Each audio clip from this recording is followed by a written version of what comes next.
Symphony இசை கச்சேரின்னு மைக்ல echo அடிக்கிற மாதிரி சொல்றாங்களே, அத வெளிநாட்டுல போய் இளையராஜா வாசிக்கிறாராம். அதுக்கு எதுக்கு இத்தனை பேர் போய் அவரை பாராட்டுறாங்க? சிம்போனினா என்ன, அப்படி அதுல என்ன பிரமாதம் இருக்குன்னு கேக்குறீங்களா? உங்களுக்கு தான் இந்த பதில், வாங்க சொல்றோம். 4 வயலின், பியானோ, ஃப்ளூட் எல்லாம் வச்சு வாசிச்சுட்டு அதை சிம்போனின்னு சொல்லி தமாஸ் பண்ணாதீங்கப்பா என சொல்கிறார் இசையின் ஞானி இளையராஜா. பீத்தோவன், மொசார்ட், ஹைடன் மாதிரி உலக மகா இசை மேதைகள் ஒரே நேரத்தில் கிட்டத்தட்ட 100 இசை கலைஞர்களின் கருவிகளையும் தன்னோட கை அசைவுல கட்டுப்படுத்தி வாசிக்க வைக்க போகிறார் இளையராஜா. அது அவர் வழக்கமா வெளிநாட்டு கச்சேரிகளில் வாசிக்கிறது தான். என்ன வித்தியாசம்னு கேட்குறீங்களா? சங்க இலக்கியத்துக்கும் இசைத்தமிழ் வெண்பாவுக்கும் எப்படி ஒரு இலக்கணம் இருக்கோ, அப்படி இசைய முறையா படிச்சு அதற்கே உரிய இலக்கணத்தோட இந்திய இசை வாடை இல்லாம சுத்தமான வெஸ்டர்ன் கிளாசிக்கல் வாசிக்க போகும் ஒரே இந்திய இசையமைப்பாளர் இளையராஜா தான் சொல்றாங்க. வெஸ்டர்ன் கிளாசிக்கலான சிம்போனியில் வயலின், செல்லோ போன்ற கம்பி கருவிகள், ட்ரம்ட், புல்லாங்குழல், கிளாரினட், சாக்ஸோஃபோன் போன்ற காத்துல இசைக்கப்படும் கருவிகள், தாள இசை கருவிகள் ஒரே நேரத்தில் வாசிக்கப்படும். அதற்கேற்ப தியாரியா இசைக்கு நோட் எழுதியிருக்காரு இளையராஜா. சினிமா பாட்டுக்கு இலக்கணம் பெருசா தேவை இருக்காது. ஏதோ ஒரு சவுண்ட் வருது, நல்லா இருக்குன்னு பாமரர்களும் தலையசைச்சு ரசிப்பாங்க. ஆனா அதுவே கர்நாடக இசை கீர்த்தனைகள் அப்படி இல்லை. யார் வேண்டுமானாலும் ரசிக்க கிடைக்கும். ஆனா அதற்கே உரிய ரசனை என்னும் உணர்வு இருக்கிறது அவசியம். கீர்த்தனையில பல்லவி, அனுபல்லவி, சரணம், நரவல்னு 4 பாகம் இருக்கிற மாதிரியே சிம்போனியிலையும் இருக்கு.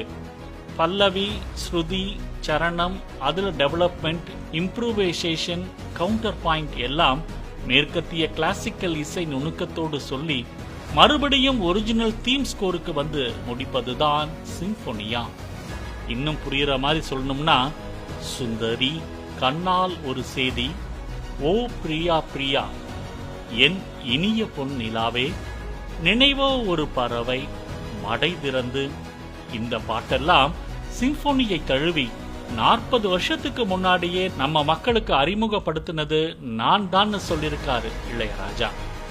சிம்போனியில் இருக்கிற மிகப்பெரிய சவால் என்னென்ன, இதுவரைக்கும் உலகத்துல எந்த மூலையிலும் எந்த இசையமைப்பாளரும் வாசிக்காத, தழுவாத தனித்துவமான இசைய அதுக்கே உரிய இலக்கணத்தோட தரணும். இத்தனை சவால்களையும் மீறி இளையராஜா தனக்கு தானே ஒரு சவாலையும் வைத்திருக்கிறார்.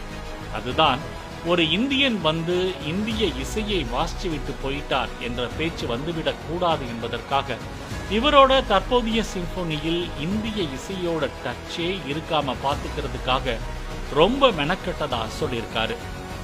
இவ்வளோ சவாலான வெஸ்டர்ன் கிளாசிக்கல் இசை தியரியை எழுத வெறும் 34 நாட்கள் எடுத்துக்கிட்டதா சொல்லி ஆச்சரியப்பட வைக்கிறாரு இளையராஜா.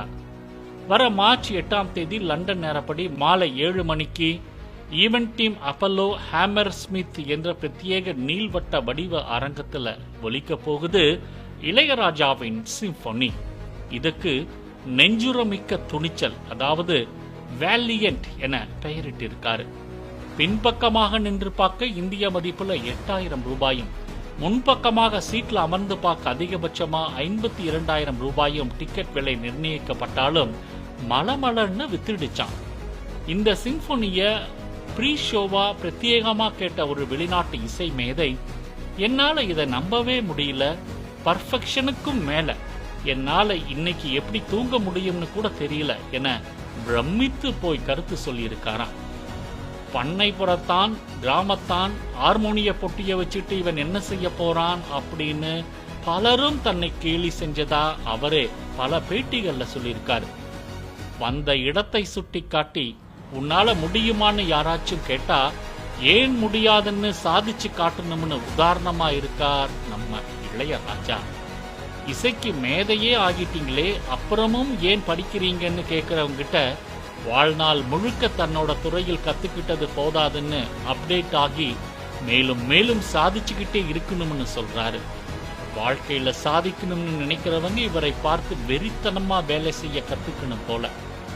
ரொம்ப ஹெட்வெயிட்டியா என கமெண்ட்டுகளில் விமர்சிப்பவர்கள் கூட வாழ்க்கையில் பல கஷ்டமான நேரத்துல தூக்கமே இல்லாம தவிச்சப்ப எல்லாம் தாலாட்டு மாதிரி ராஜா சார் இசைய கேட்டு வலிஞ்ச கண்ணீர் கூட துடைக்க மறந்து உறங்கி போக வச்சதும் இவரோட இசை மேஜிக் தான் அப்படிங்கிறது மறுக்கிறதுக்கு இல்லை.